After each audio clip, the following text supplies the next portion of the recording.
उनके द्वारा कोई भी विकास नहीं किया गया। सदन में अगर उन्होंने विकास की एक बात की हो, उसकी वीडियो क्लिपिंग जारी कर दे जो सांसद हैं कि हमने सदन में कैसरगंज लोकसभा क्षेत्र के विकास के लिए इन मुद्दों को उठाया और ये चीज़ें हम यहाँ पर लेकर के आए हैं। मैंने कोई इंटरव्यू देखा, उन्होंने कहा कि जो मौजूदा सांसद हैं कि उनसे राजनीतिक मुद्दा पूछा गया तो कहते हैं मुद्दा मैं ही हूँ। कैसरगंज में तो कोई भी कार्य नहीं किया, एक भी रेलवे लाइन पे फ्लाईओवर नहीं बना, कहीं नहीं। यहाँ तो केवल बस दबदबा से ही काम चल जा रहा है इनका, तो दबदबा से और ज़मीन दबती जा रही है। यहाँ तक कि उनसे पूछा गया, किसी मीडिया ने पूछा कि फैक्ट्रियाँ आपके यहाँ नहीं हैं रोज़गार के, तो उन्होंने कहा फैक्ट्री लगने से रोज़गार थोड़ी मिलता है। सांसद जी को जब यही नहीं पता है कि इंडस्ट्री आने से रोज़गार मिलती है कि नहीं, उनके लिए रोज़गार क्या जानते हैं? उनके लिए रोज़गार है कि उनके वो जितना विकास करेंगे उनके पीछे जो लोग लगे रहेंगे उनको रोज़गार मिलता रहेगा, उनके लिए रोज़गार देना यही है। तो आप सोचिए कि आप अपने यहाँ क्या लाए हैं। जो भी सांसद, चाहे वो गोंडा सांसद हो, चाहे वो कैसरगंज सांसद हो, हमारे इस देवीपाटन मंडल की भलाई के लिए मैंने तो नहीं देखा कि इन सांसदों ने 35 वर्ष 40 वर्षों में और आज़ादी के बाद आज तक क्या किया। देखिए, गोंडा सांसद, एक सांसद 35 साल से है और एक सांसद के घर में 75 साल से आज़ादी के बाद से सांसदी, तो इसीलिए थोड़ा सा वो अपने आप को गिना पा रहे हैं। देखिए, जब सपा में थे, सपा में गए, सपा की मलाई खा के आए, और अगर अछूत हुए हैं तो उन्होंने अपने आप को उस अछूत से निकालने के लिए क्या किया, ये तो उन्होंने दिखाया ही नहीं। जो हमारे सांसद रहे हैं, जिन्होंने जनप्रतिनिधित्व किया है इस संसदीय क्षेत्र का, उनके द्वारा 3 अच्छे कार्य वो बता दें। अरे आप 35 साल 40 साल के सांसद हैं, आप सदन में केंद्रीय यूनिवर्सिटी आपको लेकर के आनी चाहिए। अगर कोई दूसरा इस जगह पर होता, ईश्वर ने कभी मुझे वो अवसर दिया, तो आपको मैं दिखा दूंगा कि केंद्रीय यूनिवर्सिटी और बड़े अस्पताल सरकारी, बड़ी फैक्ट्रियां सरकारी कैसे कैसरगंज लोकसभा क्षेत्र में हमारे देवीपाटन मंडल और गोंडा जनपद में लगती है, और कैसे वहाँ पर युवाओं को रोजगार, गरीबों को फ्री में दवाइयाँ और गरीबों की सेवाएँ कैसे होती हैं। जो लोग अभी तक सांसद हैं और जिनके परिवार सांसद रहे हैं, ये तो इसी क्षेत्र से रहे हैं। इन्होंने जनता के लिए क्या किया? सवाल इनसे पूछा जाना चाहिए कि आपने जनता के लिए क्या किया। ना वो दिन भर विदेशों का दौरा करते रहेंगे और विदेशों में कुश्ती पहलवान क्या कर रहे हैं, नहीं कर रहे हैं, इस पर ही उनका नज़र अगर रहेगा तो अपने क्षेत्र के बारे में ध्यान कब देंगे। ब्राह्मण की स्थिति ऐसी हो गई है जैसे खाने में तेज़पत्ता की तरह, कि ब्राह्मण के बिना स्वाद भी नहीं आएगा, तेज़पत्ता के बिना भोजन का स्वाद भी नहीं होता है और तेज़पत्ता खाया भी नहीं जाता है। ब्राह्मण के बिना कोई राजनीतिक दल चल भी नहीं सकते हैं और ब्राह्मण को राजनीतिक दल में अवसर भी नहीं दिया जाता है। जो भी विकास आपको दिख रहा है, ये समाजवादी पार्टी के सरकार के समय गोंडा को, लखनऊ गोंडा का 4 लेन मार्ग मिला, जरवल से लखनऊ तक का, जरवल से गोंडा तक की। आप तरफगंज की जो रोड है, पर कर्नैलगंज से जाती है, चाहे ये रोड ले लीजिए, चाहे कर्नैलगंज से पृथ्वीनाथ होते हुए जो रोड जाती है, ये सारी रोड समाजवादी पार्टी के समय में बना। हमारे इस उत्तर प्रदेश के और ख़ासतौर के गोंडा के लाखों लोग रहते हैं, और अगर आज वो लुधियाना शहर ना होता तो लाखों लोगों के घर पे छत ना होता, उनकी बेटियों का विवाह नहीं होता। आप क्या लेके, आप पैराग्लाइडिंग मशीन ला करके यहाँ पैराग्लाइडिंग करते हैं। हमारे यहाँ के बच्चे तो साइकिल भी नहीं चला पा रहे हैं। तुलसीदास जी ब्राह्मण समाज से आते हैं, इसलिए आपने उनके लिए कोई काम नहीं किया।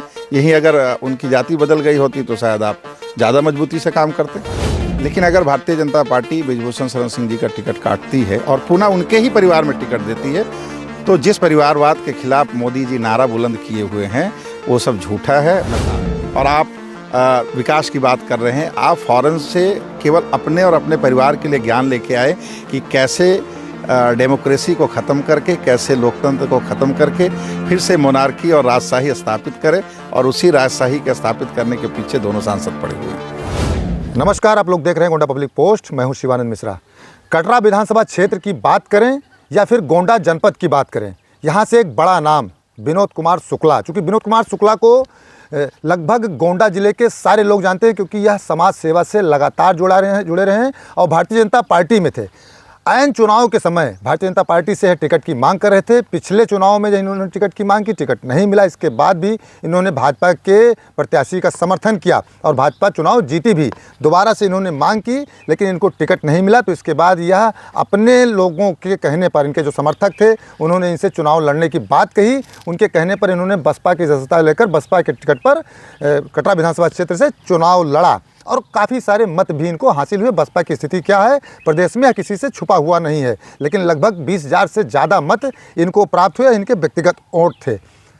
कल राष्ट्रीय अध्यक्ष समाजवादी पार्टी के जो अखिलेश यादव हैं उनके समक्ष विनोद शुक्ला जी ने समाजवादी पार्टी की सदस्यता ली है और यह अब समाजवादी पार्टी के खेमे में शामिल हो गए हैं। बड़ा सवाल ये किया है कि ब्राह्मण किस तरफ जाएगा, ब्राह्मण किसको अपना नेता मानेगा, क्योंकि कहीं ना कहीं ब्राह्मण समाज से विनोद शुक्ला जी आते हैं और ब्राह्मण की एक बड़ी लाभी आपके साथ जुड़ी हुई है। यह विधानसभा चुनाव में भी देखने को मिलेगा।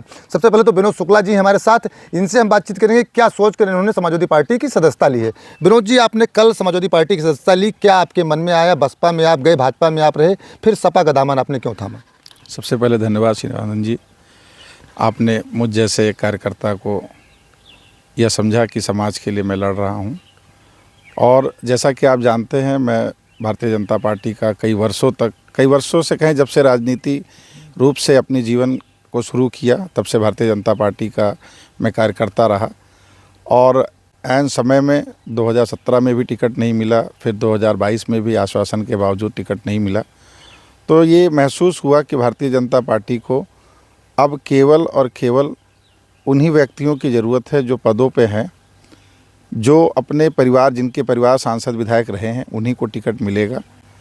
और इस विचार से मेरे जो कार्यकर्ता थे बहुत आहत हुए और कार्यकर्ताओं के कहने पर बहुजन समाज पार्टी से मुझे टिकट मिला और मैं चुनाव लड़ा।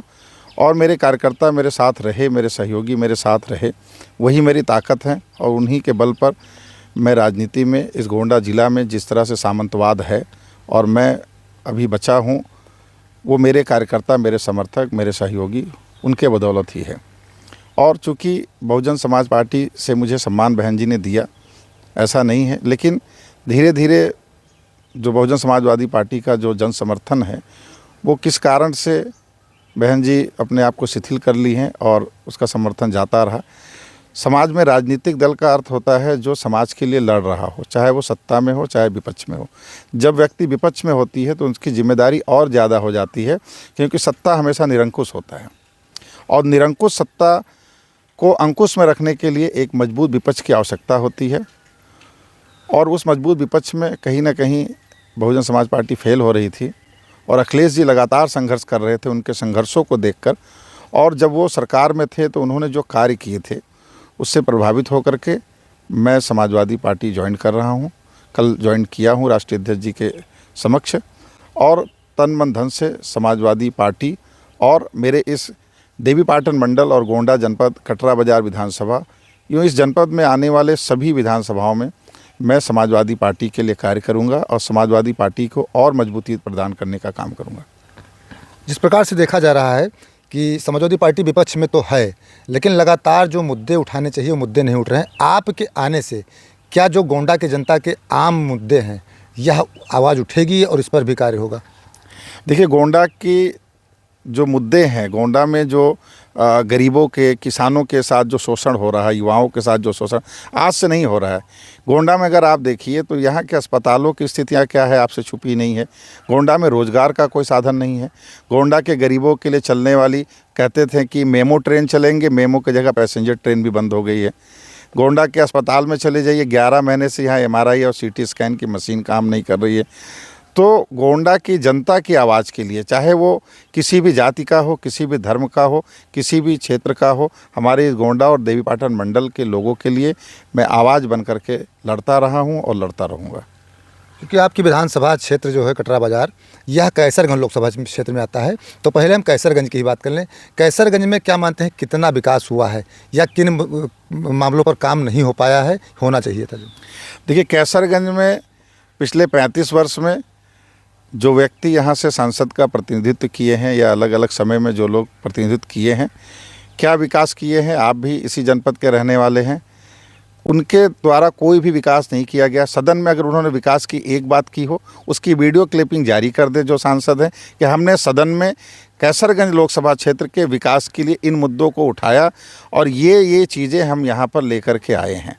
जो भी विकास आपको दिख रहा है, ये समाजवादी पार्टी के सरकार के समय गोंडा को, लखनऊ गोंडा का 4 लेन मार्ग मिला, जरवल से लखनऊ तक का, जरवल से गोंडा तक की। आप तरफगंज की जो रोड है पर करनैलगंज से जाती है, चाहे ये रोड ले लीजिए, चाहे करनैलगंज से पृथ्वीनाथ होते हुए जो रोड जाती है, ये सारी रोड समाजवादी पार्टी के समय में बना। समाजवादी पार्टी के सरकार के समय में जो विकास हुआ वो तो देखने को मिल रहा है और धरातल पर है। लेकिन जो हमारे सांसद रहे हैं, जिन्होंने जनप्रतिनिधित्व किया है इस संसदीय क्षेत्र का, उनके द्वारा 3 अच्छे कार्य वो बता दें। वो मैंने कोई इंटरव्यू देखा, उन्होंने कहा कि जो मौजूदा सांसद हैं कि उनसे राजनीतिक मुद्दा पूछा गया तो कहते हैं मुद्दा मैं ही हूँ। तो ये हकीकत बात है, पूरे भारत में आप ही मुद्दा हो, तो कैसरगंज का मुद्दा आप क्यों नहीं रहेंगे। लेकिन विकास की बातों पर उन्होंने टाल मटोल का जवाब दिया। यहाँ तक कि उनसे पूछा गया, किसी मीडिया ने पूछा कि फैक्ट्रियाँ आपके यहाँ नहीं हैं रोज़गार के, तो उन्होंने कहा फैक्ट्री लगने से रोज़गार थोड़ी मिलता है। तो सोचिए कि एक सांसद का अगर ये जवाब है कि फैक्ट्री लगने से रोज़गार नहीं मिलता है। मैं उनको एग्जाम्पल देना चाहता हूँ कि जमशेदजी टाटा ने टाटा नगर में एक झारखंड राज्य के एक अति पिछड़े क्षेत्र में उन्होंने फैक्ट्री लगाई और आज टाटा नगर बन गया। इसी तरह कई उदाहरण है। आप चले जाइए, पंजाब का एक छोटा सा शहर है लुधियाना, जहां हमारे इस उत्तर प्रदेश के और ख़ासतौर के गोंडा के लाखों लोग रहते हैं। और अगर आज वो लुधियाना शहर ना होता तो लाखों लोगों के घर पे छत ना होता, उनकी बेटियों का विवाह नहीं होता। तो आज लुधियाना जो शहर है, वहाँ पर लोग कृषि तो कर नहीं रहे, वहाँ लोग फैक्ट्रियों में ही काम कर रहे हैं। और अब हमारे क्षेत्र के लोग वहाँ छोटी छोटी लघु उद्योग खुद अपने घरों में लगा दिए हैं, अपने घरों में कारखाने लगा करके जीविका चला रहे हैं। और आज अगर लुधियाना नहीं होता तो हमारे इस गोंडा के लोग, हमारे इस उत्तर प्रदेश के लोग नौकरी नहीं पाते। इसी तरह आप चले जाइए गुजरात, गुजरात का जो डेवलपमेंट है, हमारे उत्तर प्रदेश से ज़्यादा वहाँ उपजाऊ भूमि नहीं है। हमारे उत्तर प्रदेश से 80 सांसद आते हैं, गुजरात से 26 सांसद आते हैं। लेकिन उत्तर प्रदेश की स्थिति क्या है आप देखिए। और गुजरात इंडस्ट्रियल डेवलपमेंट में आगे जा रहा है, विश्व के पटल पे जा रहा है।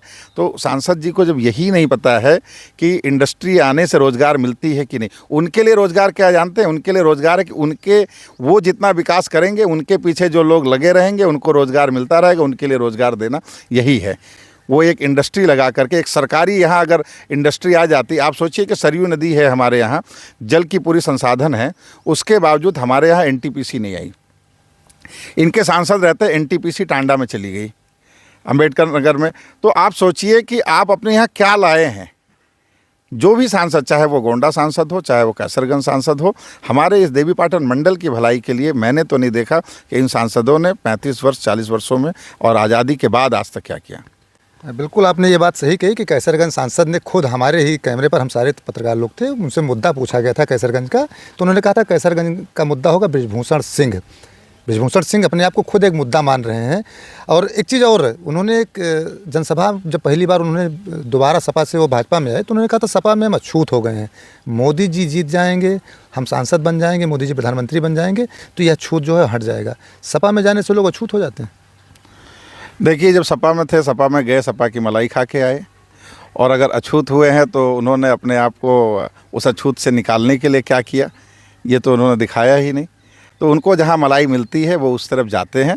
और केवल ये लोग अपने घर, अपने परिवार और सत्ता पर काबिज होने के लिए और समाज का शोषण करने के लिए राजनीति में है, समाज सेवा के लिए नहीं है। अगर इन्होंने समाज सेवा का एक कार्य किया हो, यहाँ अपने संसदीय क्षेत्र में एक अच्छे अस्पताल ले आए हों, एक गोंडा में जो महाविश्वविद्यालय आ रहा था वो भी नहीं रोक पाए जो सांसद। अरे आप 35 साल 40 साल के सांसद हैं, आप सदन में केंद्रीय यूनिवर्सिटी आपको लेकर के आनी चाहिए। अगर कोई दूसरा इस जगह पर होता, ईश्वर ने कभी मुझे वो अवसर दिया, तो आपको मैं दिखा दूंगा कि केंद्रीय यूनिवर्सिटी और बड़े अस्पताल सरकारी, बड़ी फैक्ट्रियां सरकारी कैसे कैसरगंज लोकसभा क्षेत्र में, हमारे देवीपाटन मंडल और गोंडा जनपद में लगती है, और कैसे वहां पर युवाओं को रोज़गार, गरीबों को फ्री में दवाइयां और गरीबों की सेवाएं कैसे होती हैं। आपने गोंडा की बात कर ली, तो गोंडा सांसद तो कहते हैं ओवर ब्रिज तमाम सारे बनवाए गए, 3 ओवर ब्रिज बन रहे हैं, एक का उद्घाटन भी हो गया है, मेडिकल कॉलेज लाने की बात कर रहे हैं। विश्वविद्यालय नहीं आ पाया, लेकिन मेडिकल कॉलेज तक वो बता रहे हैं कि ये आ गया है। तो गोंडा सांसद तो अपनी उपलब्धियाँ गिना रहे हैं। देखिए, गोंडा सांसद, एक सांसद 35 साल से है और एक सांसद के घर में 75 साल से है, आज़ादी के बाद से सांसदी, तो इसीलिए थोड़ा सा वो अपने आप को गिना पा रहे हैं। आज़ादी के 75 साल बाद 3 फ्लाईओवर दे करके 75 सालों में लगभग भी 60 साल इनके यहाँ सांसदी थी, तब ये 3 फ्लाईओवर गिना पा रहे हैं। विकास का कार्य इन्होंने, ये लोग विदेशों में पढ़े हैं, विदेश जाते हैं, विदेशों से क्या हमारे गोंडा के लिए ले करके आए, थोड़ा पूछिए इनसे कि विदेश गए थे, विदेश से क्या आपने अच्छी सड़कें देखी या अच्छे एजुकेशनल इंस्टीट्यूट्स देखे या वहाँ पर अच्छे जो आय के साधन हैं गरीबों के बच्चों के लिए या जो वहाँ स्वास्थ्य सुविधाएं हैं, उनमें से आपने कितना काम किया। विदेशों से आप क्या लेके, आप पैराग्लाइडिंग मशीन ला करके यहाँ पैराग्लाइडिंग करते हैं, हमारे यहाँ के बच्चे तो साइकिल भी नहीं चला पा रहे हैं और आप विकास की बात कर रहे हैं। आप फॉरेन से केवल अपने और अपने परिवार के लिए ज्ञान लेके आए कि कैसे डेमोक्रेसी को ख़त्म करके, कैसे लोकतंत्र को ख़त्म करके फिर से मोनार्की और राजशाही स्थापित करें, और उसी राजशाही के स्थापित करने के पीछे दोनों सांसद पड़े हुए हैं।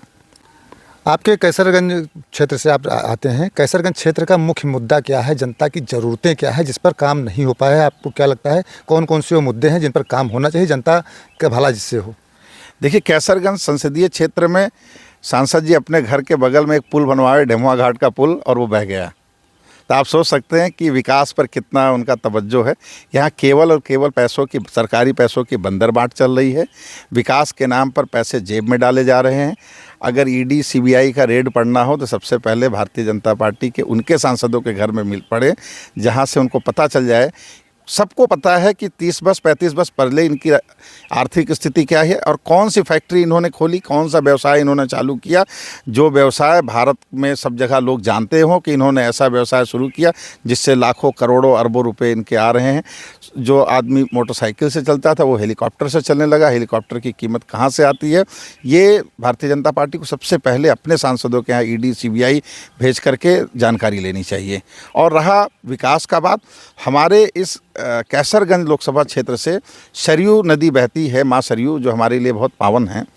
माँ सरयू की धारा खत्म होती जा रही है। नमामि गंगे के नाम पर हजारों करोड़ रुपए निकल गए, लेकिन सरयू नदी में आप जाइए तो अब टीले बन गए हैं, नदी का प्रवाह रुक गया है। इसके अलावा आप देखिए, तुलसीदास जी की जन्मस्थली को लेकर के इन्होंने कोई काम नहीं किया। ये सर्वविदित है कि तुलसीदास जी का जन्म हमारे यहाँ राजापुर में कर्नलगंज विधानसभा के अंतर्गत हुआ। ना इस पर कर्नलगंज विधानसभा का विधायक कोई कार्य किया, ना इस पर हमारे इस कैसरगंज संसदीय क्षेत्र के जो सांसद हैं उन्होंने एक शब्द आज तक नहीं कहा। क्यों नहीं कहा? क्योंकि हमारे यहाँ की धरोहर है तुलसीदास जी। तुलसीदास जी ब्राह्मण समाज से आते हैं, इसलिए आपने उनके लिए कोई काम नहीं किया। यही अगर उनकी जाति बदल गई होती तो शायद आप ज़्यादा मजबूती से काम करते। अन्य क्या मुद्दे हैं? जैसे एक सबसे बड़ा फैक्टर तो हमने देखा है, लोग जब गोंडा से निकलते हैं लखनऊ के लिए तो 2 क्रॉसिंग पड़ती है, इस पर जाम लगा रहता है। केंद्र सरकार की तरफ से कहा भी गया था कि फ्लाईओवर जो है बनाए जाएंगे, क्रॉसिंग मुक्त किया जाएगा, लेकिन अभी तक नहीं हो पाया। देखिए, हमारे सांसद जी ने अगर सदन में सवाल उठाए हों तो उसको जनता के बीच लाना चाहिए कि हमने 2 रेलवे क्रॉसिंग बनाने के लिए सदन में बात की। आज तो 7 साल पहले ये सड़क बनी थी, जब सपा की सरकार थी, लगभग 8 साल पहले। उसके बाद कोई क्रॉसिंग बनी नहीं। तो ये क्रॉसिंग वही नहीं, एक हुजूरपुर की क्रॉसिंग है, कर्नलगंज से जो हुजूरपुर की सड़क जाती है बहराइच को जोड़ती है, कर्नलगंज से कटरा जाती है, ये भी सड़क है। इन कैसरगंज में तो कोई भी कार्य नहीं किया, एक भी रेलवे लाइन पे फ्लाईओवर नहीं बना, कहीं नहीं। यहाँ तो केवल बस दबदबा से ही काम चल जा रहा है इनका, तो दबदबा से और ज़मीन दबती जा रही है। विकास का कार्य कुछ नहीं हो रहा। एक विश्वविद्यालय नहीं बन पाया, अच्छे अस्पताल नहीं बन पाए, फैक्ट्रियां नहीं लग पाई, रोजगार का कोई साधन नहीं हो पाया, छुट्टे जानवर जो है खेतों में चल रहे हैं। सब जगह से तो कमीशन चाहिए सबको। जो गौशालाएं बनाई गई छुट्टा जानवरों को रखने के लिए, वो भी ठीक से संचालित नहीं हो पा रहे। आखिर जनप्रतिनिधि अगर कोई सांसद है तो उसकी कोई जिम्मेदारी तो क्षेत्र के प्रति बनती है ना। वो दिन भर विदेशों का दौरा करते रहेंगे और विदेशों में कुश्ती पहलवान क्या कर रहे हैं नहीं कर रहे हैं, इस पर ही उनका नज़र अगर रहेगा तो अपने क्षेत्र के बारे में ध्यान कब देंगे। और अपने क्षेत्र के बारे में ध्यान ना देने का नतीजा है कि आज कैसरगंज इस पूरे भारतवर्ष का सबसे पिछड़ा लोकसभा क्षेत्र बन गया है। गोंडा जनपद की 2 सीटें हैं और कैसरगंज सीट तो इस समय पूरे भारतवर्ष में चर्चा का विषय बनी हुई है। ब्राह्मण मतदाता एक निर्णायक भूमिका में होंगे। विनोद शुक्ला जी ब्राह्मण समाज से आते हैं और ब्राह्मण समाज के तमाम मतदाता आपसे जुड़े हुए हैं। क्या लगता है ब्राह्मण समाज आपकी तरफ झुकेगा, समाजवादी पार्टी की तरफ रुख करेगा? देखिए, पिछले कई वर्षों से ब्राह्मण समाज को ना ही टिकट दिया जा रहा है ठीक से और ना ही ब्राह्मण समाज को प्रतिनिधित्व करने का कोई अवसर इस कैसरगंज संसदीय क्षेत्र में, खासतौर पर हमारे देवीपाटन मंडल गोंडा जनपद में दिया जा रहा है। और अगर ये अवसर पार्टी की तरफ से मिलता है, मैं तो अभी पार्टी ज्वाइन किया हूँ पार्टी की सेवा करने के लिए, लेकिन अगर अवसर मिलता है तो ज़रूर ब्राह्मण मतदाता एक बड़ी संख्या में समाजवादी पार्टी के प्रत्याशी को जो स्वजातीय प्रत्याशी होगा तो एक बड़ी संख्या में ये मतदाता वोट देंगे। और ये मतदाता वही हैं जो 2019 में भारतीय जनता पार्टी को वोट दिए थे। वहाँ से लगभग भी अगर हमारे इस संसदीय क्षेत्र में 5 लाख मतदाता ब्राह्मण मतदाता हैं और इसमें से अगर 4 लाख की भी वोटिंग होती है, 3.5 लाख की वोटिंग होती है और आधे मतदाता भी अगर भारतीय जनता पार्टी को छोड़ करके समाजवादी पार्टी की तरफ आते हैं तो चुनाव का खेल कुछ और होगा। अखिलेश यादव जी पीडीए फार्मूला लेकर आए हैं, पिछड़ा दलित अल्पसंख्यक, तो कहीं ना कहीं ब्राह्मण समाज इससे कह सकते हैं नहीं जुड़ा हुआ होगा। तो विनोद शुक्ला को समाजवादी पार्टी में शामिल कराकर क्या अखिलेश यादव ने एक नई रणनीति गोंडा में स्टार्ट की है कि ब्राह्मण समाज भी अगर आ जाएगा तो ये दोनों सीटों पर लड़ाई अच्छी हो जाएगी, ये सीट निकल जाएगी? जाहिर सी बात है कि ब्राह्मण को अपना प्रतिनिधित्व नहीं मिल रहा है। ब्राह्मण की स्थिति ऐसी हो गई है जैसे खाने में तेजपत्ता की तरह कि ब्राह्मण के बिना स्वाद भी नहीं आएगा, तेजपत्ता के बिना भोजन का स्वाद भी नहीं होता है और तेजपत्ता खाया भी नहीं जाता है। ब्राह्मण के बिना कोई राजनीतिक दल चल भी नहीं सकते हैं और ब्राह्मण को राजनीतिक दल में अवसर भी नहीं दिया जाता है। अगर मैं ये नहीं कहता हूँ ब्राह्मण शब्द अगर मैंने अभी कहा तो इसका मतलब जातिवाद नहीं हो गया, लोग इसको जातिवाद से जोड़ लेंगे, बहुत सारे ऐसी मानसिकता के लोग हैं। चूँकि मैं ब्राह्मण कुल में जन्म लिया, मैंने अभी सुना कुछ साल पहले योगी जी का एक इंटरव्यू था, उन्होंने कहा हाँ मैं ठाकुर हूँ। तो जाहिर सी बात है जो जिस कुल में जन्म लिया वो है, और उसकी बात करना कहीं भी दूसरे समाज के लिए या समाज की किसी दूसरी जाति या धर्म को कहीं भी ठेस पहुंचाना नहीं है। हर व्यक्ति जिस धर्म में जिस जाति में जन्म लिया है उसके बारे में ज़रूर, उससे ही उसकी पहचान है तो उसके बारे में वो ज़रूर बात करता है। लेकिन इसका अर्थ ये नहीं कि किसी दूसरे समाज के व्यक्ति को अपशब्द करा। विनोद कुमार शुक्ला पर कभी कोई लांछन लगा हो कि मैंने किसी दूसरी जाति के व्यक्ति को अपशब्द कहा हो या उनकी प्रताड़ना की हो, लेकिन बाकी जो लोग हैं वो सर्वविदित है कि दूसरे समाज के लोगों के साथ इन्होंने कितने कृत्य किए हैं और किस तरह के कांड इस गोंडा जनपद में समय समय पर हुए हैं, ये आप लोगों से छुपा नहीं है। तो ब्राह्मण समाज ज़रूर अपना प्रतिनिधित्व ढूंढ रहा है और अगर प्रतिनिधित्व करने का अवसर मिला और ब्राह्मण समाज को अपना प्रतिनिधि चुनने का अच्छा अवसर मिला तो समाज, मैं तो 50% कहता हूँ, समाज लगभग 100% घूमने को तैयार है कि अपना जनप्रतिनिधित्व उसे चाहिए जो लगभग पिछले 70-75 वर्षों में नहीं मिल पाया। बिल्कुल। अब 3 आखिरी सवाल आपसे करेंगे। गोंडा लोकसभा क्षेत्र की बात कर लें, श्रेया वर्मा जी कैंडिडेट हो गई हैं आपकी पार्टी से और पुराने जो सांसद हैं उनको भारतीय जनता पार्टी ने फिर से मैदान में उतार दिया। श्रेया वर्मा कितनी चुनौती होंगी, क्योंकि एक आरोप ये है कि वो बाहर से आई हैं? देखिए, श्रेया वर्मा जी वेल एडुकेटेड हैं, यंग हैं, एनर्जेटिक हैं, उनके पास विज़न है काम करने के लिए। जो लोग अभी तक सांसद हैं और जिनके परिवार सांसद रहे हैं ये तो इसी क्षेत्र से रहे हैं। इन्होंने जनता के लिए क्या किया, सवाल इनसे पूछा जाना चाहिए कि आपने जनता के लिए क्या किया। आप इसी क्षेत्र में, इसी जनपद में रहते हुए आप कितने लोगों के सुख दुख में खड़े हुए, कितनी व्यवस्थाएं आपने यहाँ शिक्षा की स्वास्थ्य की। गोंडा संसदीय क्षेत्र के अंतर्गत गोंडा शहर आता है।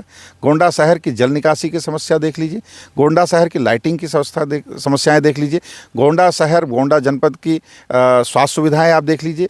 जिला अस्पताल इनके संसदीय क्षेत्र में आता है, जिला अस्पताल की आप व्यवस्था देख लीजिए, वहाँ दवाइयाँ नहीं मिलती, डॉक्टर उपलब्ध नहीं होते, तुरंत मरीजों को गोंडा रेफ़र कर दिया जाता है। 11 महीने साल भर हो गए, MRI CT स्कैन की मशीन नहीं चलती, USG की मशीन नहीं चलती। बिना किसी तरह का डायग्नोस किए हुए तुरंत किसी व्यक्ति के पेट में भी दर्द हो तो उसे लखनऊ रेफ़र कर दिया जाता, डायग्नोस ही नहीं किया जाता कि बीमारी क्या है।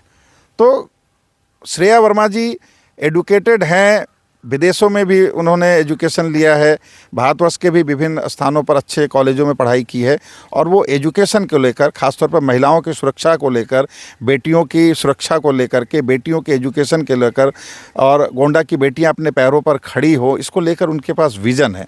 और मुझे लगता है कि एक अवसर ज़रूर देना चाहिए श्रेया वर्मा जी को। और श्रेया वर्मा जी बहुत ही अच्छा चुनाव लड़ रही है, युवा उनके साथ हैं, जो समाज के पढ़े लिखे शिक्षित वर्ग है वो उनके साथ हैं और इस समाज का हर वर्ग, हर जाति, हर धर्म खुलकर श्रेया वर्मा जी को वोट देगा और गोंडा कैसरगंज दोनों की ही राजनीतिक स्थिति जिस दिन वोट काउंटिंग होगी कुछ अलग होगी।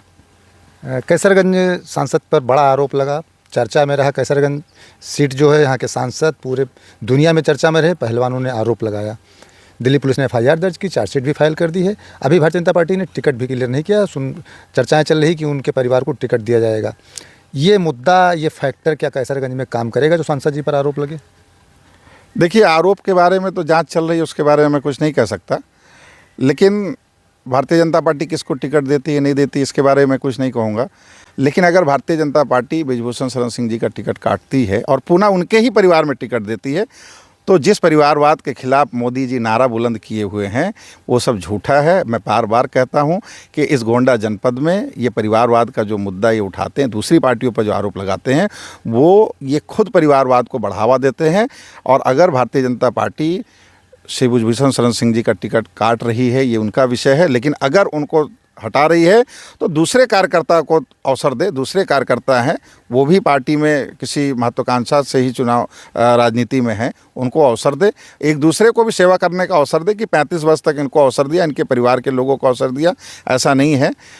माननीय केतकी देवी सिंह जी पहले भी सांसद रही हैं, तो अवसर इनके परिवार को लगातार मिला है, लेकिन इस संसदीय क्षेत्र का कोई विकास नहीं हुआ। पुनः अवसर मिलेगा, पुनः वही स्थिति रहेगी। और मुझे लगता है कि समाज के सामान्य व्यक्ति को इनके अपने ही कार्यकर्ता को दें, किसी दूसरे पार्टी से लाने की ज़रूरत नहीं है। अपने कार्यकर्ताओं को दें, उनको चुनाव लड़ाएं, उनको भी अवसर दें सेवा करने की। आपने कहा कि पुनः अवसर उनको देगा तो स्थिति वही रहेगी, तो इसका मतलब क्या वो चुनाव जीत जाएंगे? आप तो अपनी ही बात को दोहरा रहे हैं। नहीं, मैंने जीतने की स्थिति नहीं कही है, मैंने कही है कि विकास की जो स्थिति है, जो विकास इतने वर्षों में हुआ है इस कैसरगंज संसदीय क्षेत्र में, वही विकास की स्थिति पुनः रहेगी। केवल वही ठेकेदारी, पट्टेदारी, ज़मीनों पे कब्जे, अवैध खनन, ये सारे तरह, मैं नहीं कर रहा हूँ, ये सारे तरह के विषय आ चुके हैं। आप लोगों ने देखा है, आप लोगों ने ही समय समय पर इन मुद्दों को उठाया है। ना यहाँ पर अच्छे कॉलेज बनेंगे, ना यहाँ पर अच्छे अस्पताल आएंगे, क्योंकि पहले तो कॉलेज थे इनके अपने कॉलेज के चलते कॉलेज नहीं खुल रहे थे। अब इन्होंने अस्पताल भी खोल लिया, तो अब अस्पताल भी जो है, जो सरकारी अस्पताल, उसकी भी चिकित्सा व्यवस्था चरमरा रही है और ज़्यादा चरमरा जाएगी। तो विकास के नाम पर इनको कुछ नहीं करना है। इन्होंने विकास के मुद्दे पर स्वयं कहा है कि विकास जो है और राजनीतिक मुद्दा जो है वो स्वयं ये खुद ही हैं। तो गोंडा कब तक, कैसरगंज संसदीय क्षेत्र कब तक इनको ही ढोएगा? कैसरगंज के युवा, कैसरगंज के किसान, कैसरगंज के पिछड़े, दलित, सवर्ण समाज के, सामान्य समाज के सभी व्यक्तियों को आवश्यकता है कि एक बदलाव हो और इनका ये संसदीय क्षेत्र और ये गोंडा जनपद भी भारत के मैप में अच्छे कार्यों के लिए जाना जाए, ना कि सबसे गंदा शहर और विभिन्न अन्य प्रकार की घटनाओं के लिए जाना जाए। क्या विनोद शुक्ला जी की अखिलेश यादव जी से कोई बात हुई है? बदलाव की बात आप कैसरगंज में कर रहे हैं, तो कैसरगंज से क्या आप चुनाव लड़ेंगे या ऐसी कोई बातचीत हुई है? इशारों में अगर आप बताना चाहें जनता को तो इशारों में बता दीजिए, खुलकर बताना चाहें तो बता दीजिए। अगर नहीं टिकट मिलता है तो फिर क्या रुख आपका रहेगा समाजवादी पार्टी में?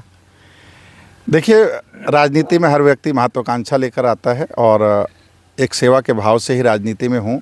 पिछले लगभग 11 वर्षों से राजनीति में हूँ। कोई लाभ के पद पे नहीं रहा, लेकिन फिर भी कोई व्यक्ति एक आरोप नहीं लगा सकता कि 4 आना भी लेकर के किसी का कार्य कराया गया हो, और ना ही उनको अपने घर तक दौड़ाता हूँ कि मेरे यहाँ आकर के दरबार कीजिए। कोई व्यक्ति कोई बात कहता है, कोई हमारे लायक है, चाहे थाना, पुलिस, डीएम, किसी से बात करनी है, मैं फ़ोन के द्वारा ही उनसे बात करके उनकी समस्याओं का समाधान कराना चाहता हूँ। सबसे पहले मैं कहूँ कि मैं गलत बातों को कभी तरजीह नहीं देता हूँ कि कोई व्यक्ति गलत पैरवी लेकर आया हो तो उसका मैं साथ दूँ। मैं सच्चाई का साथ देता हूँ, ईमानदारी का साथ देता हूँ, गरीबों का साथ देता हूँ। और राष्ट्रीय अध्यक्ष जी से बात हुई है कि आप, चूँकि राष्ट्रीय अध्यक्ष जी खुद एक युवा हैं और एक विजनरी पर्सन हैं। उनका विज़न था, जो उन्होंने डायल 100 शुरू किया, उनका विज़न था। डायल 100 के चलते समाज में लड़ाइयाँ कम हुई, झगड़े कम हुए, तुरंत पुलिस आ जाती है। घर में जो महिलाओं पे अत्याचार था वो कम हुआ। उन्होंने एम्बुलेंस सेवा शुरू की। आज विश्व स्तर का एम्बुलेंस सेवा अगर विदेशों के बाद भारत में कहीं शुरू हुई तो उत्तर प्रदेश में शुरू हुई थी कि चाहे प्रेग्नेंट महिलाएं हों जिनको घर से जाने के लिए साधन नहीं मिलते थे, रात को, दिन को, किसी भी समय उनको तुरंत वो साधन मिल जाते हैं। या कोई बीमार हो, बुज़ुर्ग हो, जिनको ले जाने के लिए गरीबों के पास में चौपहिया वाहन नहीं हो, तो वो सेवाएँ श्री अखिलेश यादव जी ने शुरू की। आपने देखा आगरा, लखनऊ से आगरा का जो एक्सप्रेस वे, जिस पर कि हवाई जहाज़ भी उतारे गए, अखिलेश यादव जी ने बनाया। इस तरह कई परियोजनाएं अखिलेश यादव जी ने की। तो उनके उस विजनरी विज़न को देखते हुए मैं उनके साथ जुड़ा और उन्होंने आश्वासन दिया है। मैंने उनको कहा कि मुझे सेवा का अवसर दीजिए, पार्टी के लिए मैं तन मन धन से लगूंगा। इस पूरे देवीपाटन मंडल में पार्टी के लिए मैं कार्य करूंगा, और अगर पार्टी अवसर देती है, इसके अलावा भी किसी जनप्रतिनिधि के रूप में अगर कोई टिकट देती है और चुनाव लड़ने का अवसर देती है, तो उस रूप में भी मैं पार्टी के लिए काम करूंगा। और अगर नहीं भी टिकट मिलता है तो मैं इस पूरे देवीपाटन मंडल में, कल आपने सुना होगा अखिलेश जी ने ये कहा कि पूरे देवीपाटन मंडल में विनोद जी पार्टी के लिए काम करेंगे और इनके आने से पार्टी का जनाधार और मजबूत होगा। तो मैं उनको विश्वास दिलाता हूँ कि ब्राह्मण समाज समाजवादी पार्टी की तरफ खुल करके आएगा और 2022 के इस लोकसभा और इसके बाद जो 2027 की विधानसभा 2026 में जो विधानसभा आएगी 27 की विधानसभा में भी समाजवादी पार्टी की तरफ ब्राह्मणों का रुझान बहुत तेज़ी से बढ़ेगा। एक आखिरी सवाल विनोद जी, इलेक्टोरल बॉन्ड को लेकर बहुत इस समय चर्चा गर्म है। अखिलेश यादव जी खुद इलेक्टोरल बॉन्ड पर जो है सवाल उठाते रहे भारतीय जनता पार्टी पर। इसका फ़ायदा इस चुनाव में कहीं मिलेगा? जिस प्रकार से सुप्रीम कोर्ट SBI पर लगातार तल्ख टिप्पणियाँ कर रहा है और इलेक्टोरल बॉन्ड को लेकर जो चर्चाएँ चल रही हैं। देखिए, आप सबको पता है और समाज भी अब इस तरह अनपढ़ नहीं है। समाज को भी पता है कि 5 रुपये का चंदा कोई लेने जाए तो देने में तकलीफ़ होती है। और जिसके घर कल CBI और ED का रेड पड़ा हो, रेड क्यों पड़ा है? पैसे ना देने के चलते या टैक्स ना जमा करने के चलते या विभिन्न कारणों से, और वो व्यक्ति अगले ही दिन हज़ारों करोड़ रुपया, यहाँ तक कि ये देखने को आया है कि किसी व्यक्ति के खाते को सीज किया गया है, अटैच हुई है और उसके कुछ दिन के अंदर ही खाता रिलीज़ नहीं हुआ और उसके खाते से पैसा इलेक्टोरल बॉन्ड में चला गया। तो किस तरह की स्थिति आप जान सकते हैं। एक तरह से पहले लोग दूसरे तरीके से कमीशन लेते थे, इसको अब चंदा उगाही कह सकते हैं, ठेके में कमीशन देना कह सकते हैं। देखिए, पूरे भारतवर्ष में रेलवे स्टेशन तोड़े जा रहे हैं, तोड़ करके नए स्टेशन बनाए जा रहे हैं। इतनी आवश्यकता नहीं थी कि रेलवे स्टेशन को तोड़ करके प्लेटफार्मों को नया बनाया जाए। आवश्यकता तो थी तेज़ गति की ट्रेनों को चलाने की, आवश्यकता तो थी गरीबों के लिए ट्रेन चलाने के लिए। गरीबों के ट्रेन बंद करके आप स्पेशल 5 स्टार ट्रेन चला रहे हैं जिसकी भाड़ा रातों रात बिना बताए बढ़ गई। आप सीनियर सिटीजन 60 साल के जो ऊपर थे उनके किराए बंद, उनको जो सहूलियत दी जाती थी, उनको जो डिस्काउंट दिया जाता था फेयर में, वो बंद कर दिया गया। तो एक तरह से ये इलेक्टोरल बॉन्ड एक तरह का, इसको घूस माने या कमीशन माने कि वो कमीशन दे करके, चूँकि व्यक्ति ने कमीशन दिया है तो उसको अब अपने मन से व्यापार करने का एक छूट इस भारतवर्ष देश में मिले। इस तरह की ये व्यवस्था एक नई परिपाटी देखी गई है। वादा तो था कि जो भ्रष्टाचार है उससे मुक्त करेंगे, लेकिन यहाँ तो संसद में बैठकर भ्रष्टाचार पर बिल पास कर दिया गया। कुल बहुत बहुत धन्यवाद हमसे बातचीत करने के लिए। आप विनोद शुक्ला जी हैं, आपने खुलकर सभी मुद्दों पर बातचीत की। आपने कल ही समाजवादी पार्टी ज्वाइन की है और इनका साफ कहना है कि राष्ट्रीय अध्यक्ष अखिलेश यादव जी ने निर्देश जो दिया है उस पर हम काम करेंगे और ब्राह्मण समाज खासतौर से इनके साथ जुड़ेगा और 100% समाजवादी पार्टी को वोट करेगा। अब ये देखना होगा कि आपको टिकट मिलता है या नहीं मिलता है, कैसरगंज सीट का क्या हाल होता है, लेकिन खुलकर आपने सभी मुद्दों पर बात की और जनता से जो जुड़े मुद्दे हैं, चाहे वो पैसेंजर ट्रेनों की बात कर ली जाए, चाहे सरयू के साथ ही दो क्रॉसिंग है, रेलवे क्रॉसिंग है, उस पर ओवरब्रिज की बात कर ली जाए, खुलकर आपने सभी मुद्दों पर बात की और साफ तौर से अपना विजन स्पष्ट किया। आप लोग देखते रहें गोंडा पब्लिक पोस्ट।